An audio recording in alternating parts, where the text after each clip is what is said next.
Did you hear that story? Joseph and his brothers did something pretty remarkable, given their history. I mean, really, Joseph had every reason to turn his brothers away, to not speak to them at all and just say, you sold me, I'm done with you. And yet, that's not how the story goes. We hear that there is reconciliation. We hear that there is weeping and hugging and all kinds of coming back together. The power of reconciliation is strong. And it doesn't undo the past. It doesn't make everyone forget what had happened, but it is a step toward moving forward. Now, admittedly, not every circumstance in our lives or in our situations or the world is a good setup for reconciliation. We know that. But today, I want us to explore a little bit what that reconciliation might look like. There's a South African journalist named Margie Orford who speaks about people, particularly women, who have undergone terrible trauma, and they glue themselves back together when they are broken. They become whole again through this process of re-gluing, but you can still see the cracks and the healing that can take place. This morning I am going to invite you to have some conversation with the people around you. So if you didn't get to know them during fellowship time there where we greeted one another, now's a moment to get to know them. But what I want you to talk about now is, what brokenness do you experience in yourself, in our community, in our country, in our world, that maybe needs to be glued back together? So just turn to a neighbor or two, talk in a small group, and then I'll bring you back together in a moment. So go ahead. I know that we have lots that we can talk about, because I know that our lives can be filled with brokenness, and that we have the need for mending. But I also know that God sees our brokenness, and that when we give God a chance, God can help us heal that brokenness and make us whole again. Now, last night, as I was giving our bedtime stories with the children, and I was reading Not Your Typical Dragon by Dan Barrell and illustrated by Tim Bowers. Now, I will admit that we actually watched it being read on YouTube. But anyway, it's about this dragon who can't seem to get it right about being a dragon. And instead of spitting fire as dragons are supposed to do, this dragon could only spit whipped cream and bubbles and beach balls and what? And teddy bears. And so this dragon just couldn't get it right to be a dragon. And in order to be accepted, the dragon had to sort of scrape away the expectation that he be fierce and fire-spitting so that he could accept who he was. Sometimes we might encounter that sort of thing too, where we have to scrape away or to cast off or to rub away some sort of idea that we might live more fully. So have some conversation about what you might need to scrape away or cast off so that you can live more fully as who you are. Go ahead.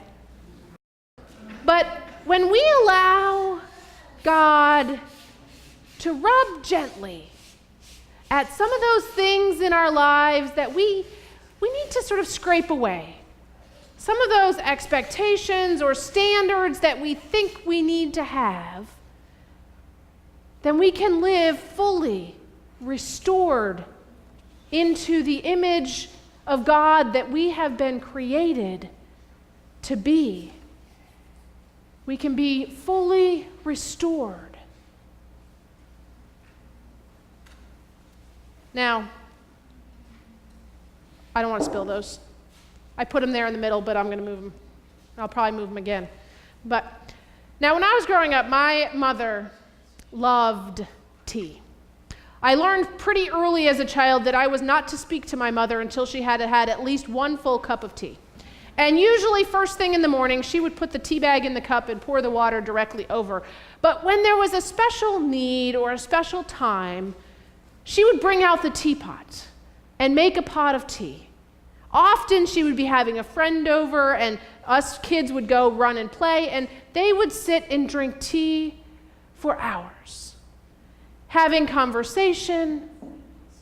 And sometimes she would make a pot of tea for me, and we could have that conversation.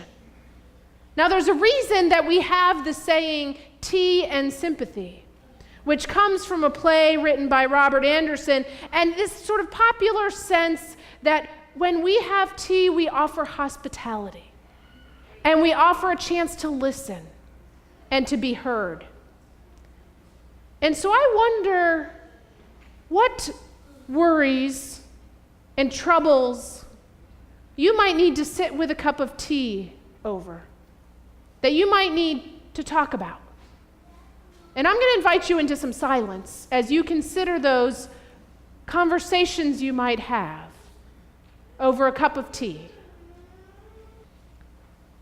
Friends, the teapot is always brewed and ready when we spend time with God. God is always ready to listen to us and our concerns and our worries. And often that is all it takes to help ease that load that we carry.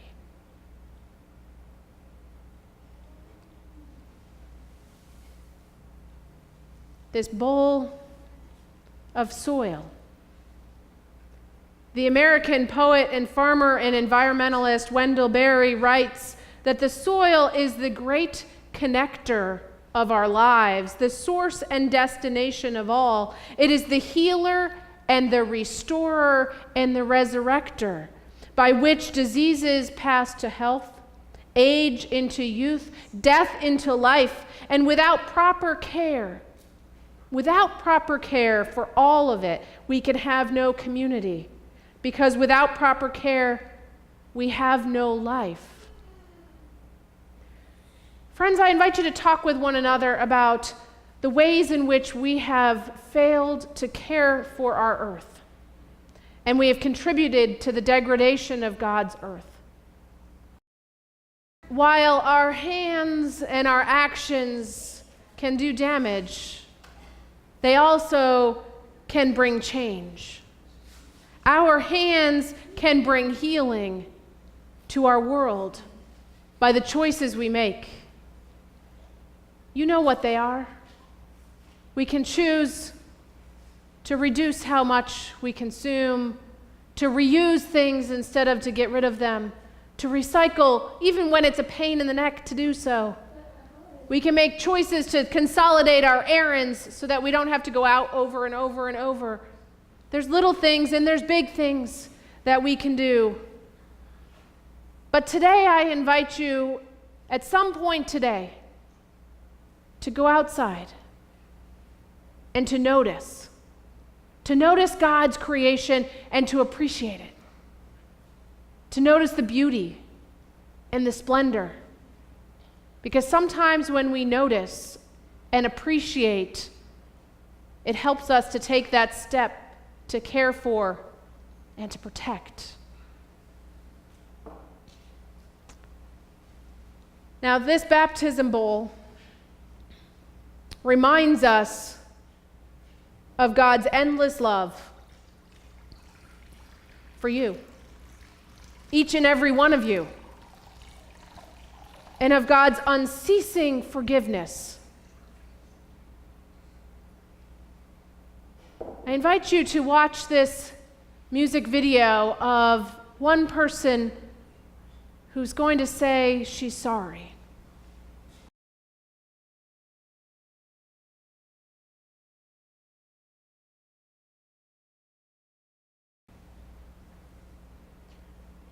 We all have things that we need to say we are sorry for.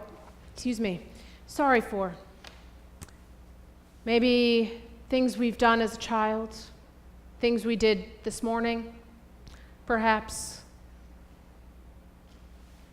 Talk together about things that you might need to say you're sorry for, or that we together as a people in our community might need to say we're sorry for.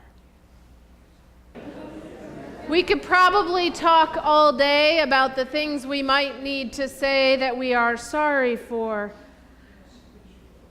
But we can remember, these waters can remind us that we are God's beloved children, that God loves us. All those things we're sorry for and all. God forgives us. Doesn't let us off the hook for doing some of the work that we need to do. But we can know that we are loved and that we are forgiven. And these waters can remind us of that. Just like in our story, where Joseph and his brothers were able to come back together in spite of that horrific earlier time in their lives and reconcile. God works to bring reconciliation to our lives, to our communities, and to our world.